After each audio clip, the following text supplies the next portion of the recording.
Qaranglar, CS2da FPS oshirish yo'li bor ekan, bitta 20 FPS qo'shib berar ekan. Ko'rib qoldim bitta TikTokerda. O'sha narsani ishlatib qilib ko'rdi. Realni o'xshadi, ko'rdim. Hozir men ham test qilib ko'rmoqchiman. Sizlar bilan o'xshaydimi, yo'qmi realni. Shu narsani tekshirib ko'ramiz hozir. Qaranglar, hozir menda 135 FPS bo'lyapti. 137, maksimum 137 gacha ko'tarilyapti. Undan aya chiqmayapti. Xo'p, endi qilib ko'ramiz. Birinchisi dispetcher zadachga kirilar ekan, keyin сведенияga o'tiladi. Keyin hop case topib oladi shu yerdan. Case kirib turib mana задача prioritetda высокий qo'yilar ekan. Ikkinchisi задача сходствоga CP0 da o'chirib qo'yish kerak ekan. Обязательно o'chirib qo'yish kerak. Hop, tekshirib ko'ramiz endi. Joyimdan qimillaganim yo'q. Hozir ko'ramiz endi.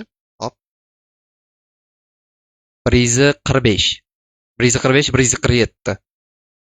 Realni o'xshar ekan 10 FPS qo'shib berdi, lekin 20 emas, 20 ko'rmadim. 10 FPS qo'shib berdi lekin realni. Agar kimdir tushunmagan bo'lsa, misol uchun Telegram kanaliga tashab qo'yaman, skrinshot qilib, polni tushuntirib, agar tushunmagan bo'lsa bironta, silkasi profilda bo'ladi, ko'rsalar bo'ladi, bemalol o'tib. Shu foydalaninglar.